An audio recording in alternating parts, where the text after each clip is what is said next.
Good evening and welcome to Primetime News on MTV Sports. I'm Ravi Gamage.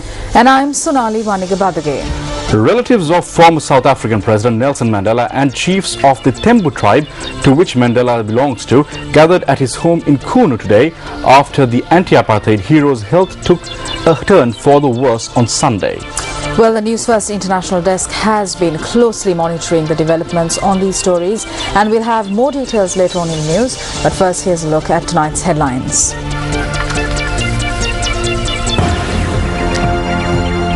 Taliban insurgents attacked the presidential compound in Kabul, Afghanistan. Authorities say all attackers were killed.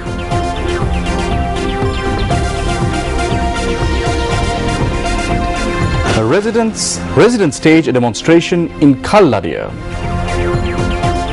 එක භාෂාවක් පමණයි කියලා වෙච්ච විනාශය ඊට පස්සේ පළාත් සභා එපා කියලා වෙච්ච විනාශය මේ නිසා වෙච්ච විපත මේ රටේ කවුද ඒවායේ විත්තිකාරයෝ කවුද එල්ලුම් ගස්සයන් කවුරුවත් නැහැ.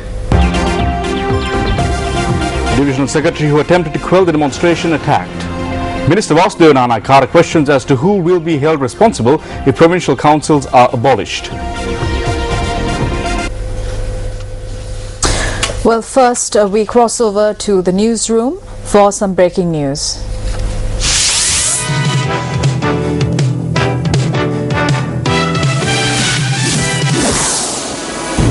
යලිත් ඔබ විශේෂ පුවත් සමගින් මීට ටික වේලාවකට පෙර අප වාර්තා කළ අලුත්ගම දුම්රිය ස්ථානයේදී සිදු වූ රිය අනතුරක් පිළිබඳව මේ රිය අනතුර සිදු වුණේ වෑන් රථයක් දුම්රියක ගැටීමෙන් දැන් අපට තොරතුරු වාර්තා වනවා පොලිසිය පවසන ආකාරයට මේ රිය අනතුරෙන් පුද්ගලයන් 5 දෙනෙකු මිය ගොස් ඇති බව. ඒ වගේම තවත් පිරිසක් මේ අනතුරෙන් තුවාල ලබා තිබෙනවා. ඔවුන් ප්‍රතිකාර සඳහා නාගොඩ රෝහලට ඇතුළත් කර ඇති බව තමයි පොලිසිය ප්‍රකාශ කරන්නේ. වන්දනා ගමනක් ගිය පිරිසක් තමයි මේ අනතුරට ලක්ව තිබුණේ. ඒ වගේම දුම්රිය පාලක මැදිරිය අප සමග සඳහන් කළා මර්දානයේ සිට හික්කඩුව බලා ධාවනය කෙරුණු සීක්‍රගාමී දුම්රිය මේ අනතුරට ලක්ව ඇති බව. ஜெனி நன்றி வசந்த. விசேட செய்தி ஒன்று. அழுத்கம ரயில் நிலையத்திற்கு அருகில் வேன் ஒன்று ரயிலில் மோதி விபத்துக்குள்ளானதில் உயிரிழந்தவர்களின் எண்ணிக்கை 5ஆக உயர்வடைந்துள்ளது. இந்த விபத்தில் மேலும் சிலர் காயமடைந்துள்ளனர். விபத்தில் காயமடைந்தவர்கள் நாகோட வைத்தியசாலையில் அனுமதிக்கப்பட்டுள்ளதாகவும் போலீசார் குறிப்பிடுகின்றனர். யாத்திரைக்காக சென்றிருந்த குழுவினரே விபத்துக்குள்ளானதாக ரயில்வே கட்டுப்பாட்டு நிலையம் தெரிவித்துள்ளது. மருதானியில் இருந்து ஹிக்கடுவை நோக்கி பயணித்த அதிவேக ரயில் ஒன்று வேன் ஒன்று இவ்வாறு விபத்துக்குள்ளாகியுள்ளதாகவும் போலீசார் குறிப்பிடுகின்றனர். Thank you, Jenny. The death toll following the accident that was reported from Alutgama has risen to 5. This was confirmed to News First by the police a short while ago. The accident was a result of a collision involving a van and a train near the railway station in Alutgama. The police said that several others were also injured in the incident. The railway control room said that a group of pilgrims were travelling inside the van at the time of the accident. News First will keep you updated. Aluthgama දුම්රිය ස්ථානයේ ආසන්නයේදී van රථයක් දුම්රියක ගැටීමෙන් සිදු වූ අනතුරෙන් මියගිය ගණන 5ක් දක්වා ඉහළ ගොස් ඇති බව පොලිසිය ප්‍රකාශ කරනවා. මේ අනතුරෙන් තුවාල ලැබූ තවත් පිරිසක් නාගොඩ රෝහලට ඇතුළත් කර තිබෙනවා. අනතුරට ලක්ව තිබුණේ වන්දනා ගමනක් ගිය පිරිසක්. ඒ වගේම දුම්රිය පාලක මැදිරිය සඳහන් කළා මර්දානයේ සිට හික්කඩුව බලා ධාවනය වූ ශීඝ්‍රගාමී දුම්රිය මෙලෙස අනතුරට ලක්ව ඇති බව. මේ පිළිබඳ තවත් තොරතුරු ලැබුණු විගස ඔබ වෙත ගෙනීමට අප සූදානම්.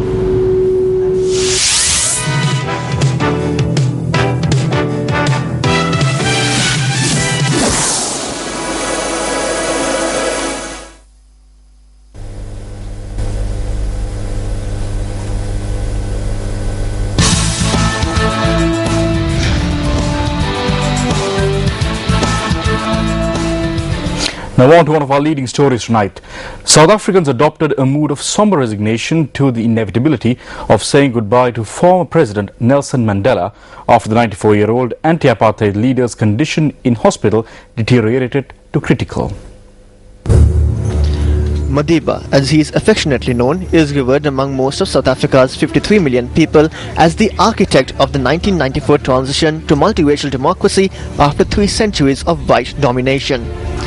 However, his latest hospitalization, his 4th in 6 months, has reinforced the realization that the father of the post-apartheid rainbow nation will not be around forever. President Jacob Zuma, who visited Mandela late on Sunday with African National Congress Deputy President Cyril Ramaphosa, reflected the national mood when he told a news conference that Mandela remained critical. US President Barack Obama is due to visit South Africa this week as a part of a three-country Africa tour, but Zuma said Mandela's worsening state of health should not affect the trip. Mandela's daughter, Makazure, said the family was taking each day as it came and enjoying as much time as possible with a man who to them simply is a father, grandfather or great-grandfather. Mandela's deterioration this weekend, 2 weeks after being admitted in a serious but stable condition with a lung infection, has caused a perceptible switch in mood from prayers for recovery to preparations for a fond farewell. Since stepping down in 1999, after one term as president, Mandela has stayed out of active politics in a country with the continent's biggest and most important economy. His passing is expected to have the biggest political impact. His last public appearance was waving to fans from the back of a golf cart before the final of the Soccer World Cup in Johannesburg's Soccer City Stadium in July 2010.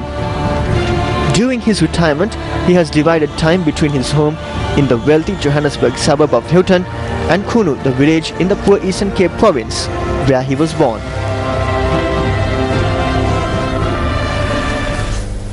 On tonight's Words of Wisdom segment, we take a look at some famous words of former South African President and Nobel laureate Nelson Mandela.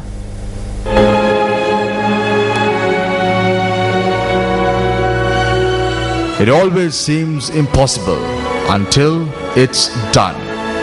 Nelson Mandela, former South African President.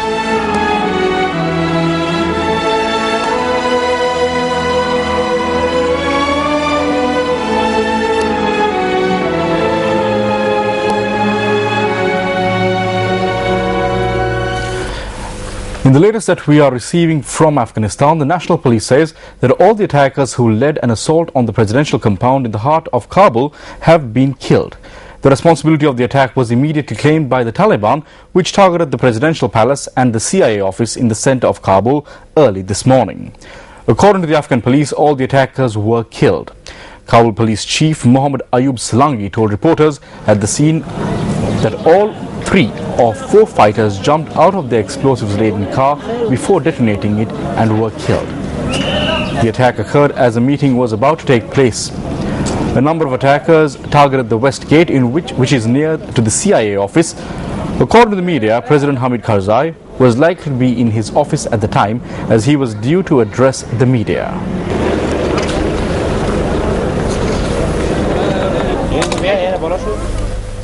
In local news tonight, the Divisional Secretary of Puntland was attacked by a group of villagers this morning.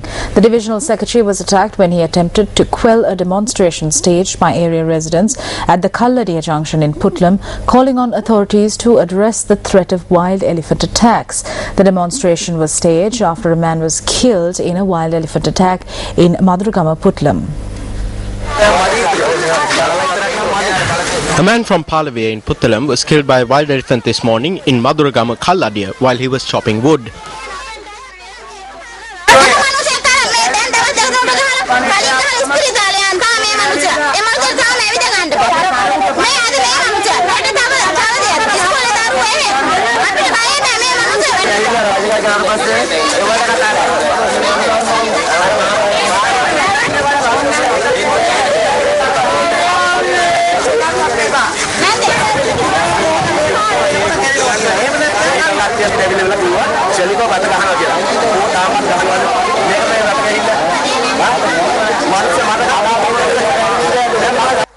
Area residents marched on the Kalladia junction in protest, carrying the body of the victim with them.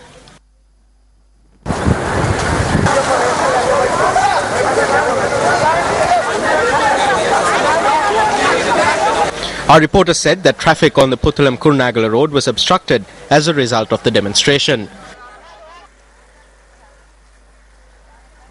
When the Divisional Secretary of Puttalam, M. Malik, arrived at the location and attempted to quell the demonstrators, they had objected to it.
Area residents say that steps were taken about 2 years ago to erect an electric fence in the Kalladia area to prevent elephants from the Thabbowa Reserve from encroaching on villages in the area.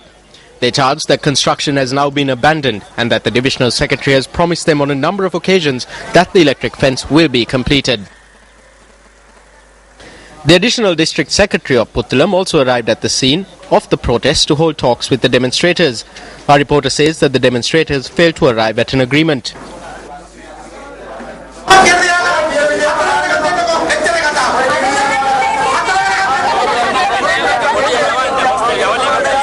The DIG of police in the Northwestern Province Western Zone subsequently arrived at the location and removed the remains of the victim of the wild elephant attack. However, the demonstrators refused to disperse. The JVP has voiced its objections over the appointment of a presidential commission to inquire into the mass grave found in Mandela. Issuing a communique, the JVP says that a presidential commission has been appointed when a case pertaining to the mass grave is being heard at the magistrates' court.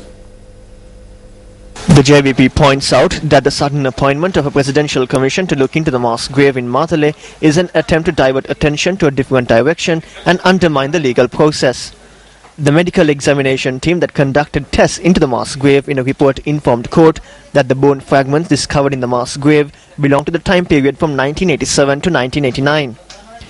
The communique issued by the JVP says that a number of petitions have been filed at the courts by individuals from Mandela who claim that the bone fragments belong to their relatives. It adds that the assistance provided by the Bar Association of Sri Lanka to the courts in this matter is an important factor.